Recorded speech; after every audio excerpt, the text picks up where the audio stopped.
This episode felt a bit disjointed to me because the previous episode's focus was on Zoro and Captain Mihawk. Now we've sort of jumped to Sanji's fighting style and Don Krieg. I get the sense that the purpose of this arc is to recruit Sanji. If that was the purpose of the arc, why on earth have we been spending so much time with Zoro and his backstory and Mihawk? I get that it's going to be a setup for something to happen later on, but it just feels a little just thrown in there and it feels disjointed from the rest of the story. I genuinely don't know whether the manga is written in this way. If the manga is written in this way and the studio version is panel for panel and this is a great big setup for later on, then great. Okay, cool. But if this is a studio decision to throw in the Mihawk Zoro stuff now and then jump back to Sanji, then I don't like it whatsoever because it just feels disjointed. And already in this arc, we've already seen the story jump from here, there and everywhere, and I just don't love it, to be completely honest. Having said that though, Sanji's fighting style I really like. His fighting style makes sense because he's kicking,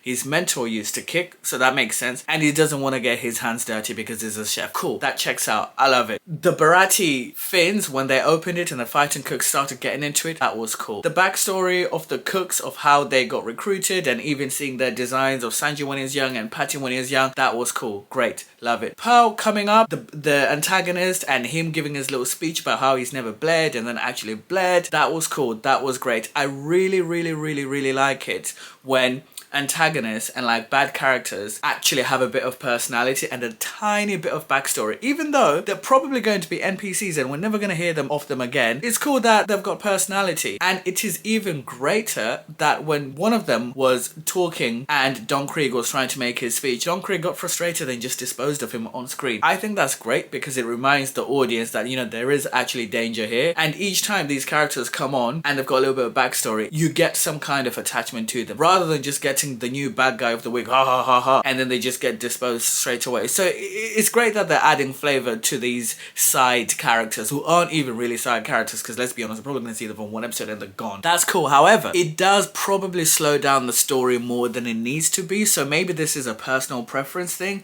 because if I was watching this some other time, I'd just be like, okay, cool, like this person's clearly just going to get defeated, just get on with it. But if you've got time sometimes and you're just watching it, I guess it's kind of cool to have personality because it ups the stakes. This episode though, on the whole, I think it was cool. It was nothing groundbreaking. It was just advancing Sanji's story about how he's probably eventually going to join Luffy's pirates. It's becoming more certain that this is going to happen, apart from me seeing the poster before. It's becoming more certain that this is going to happen because when Luffy was fighting, the main head cook actually asked Sanji to keep an eye on him because the Redford Z, or what his name might be, clearly has an interest in Luffy and clearly probably thinks Sanji has outgrown chefing in general at that particular place and probably wants to see him grow and go.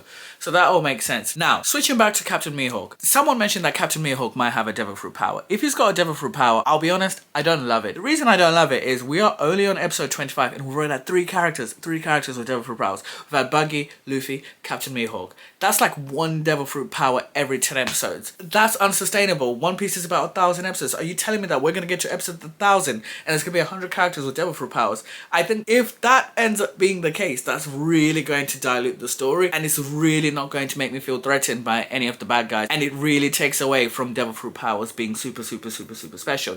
Having said that though, Buggy, okay, that's Buggy. They're setting up the story. It is what it is. Mihawk, on the other hand, okay, I guess you can say that he is Zoro's main big thing, so it makes sense for him to have a devil fruit power. It is what it is. Mihawk, on the other hand, okay, I guess you can say that he is Zoro's main big thing, so it makes sense for him to have a devil fruit power. But if in the next 10 or so episodes someone else has got a devil fruit power, that's really gonna vex me. That's really gonna vex me, so I hope that's not the case.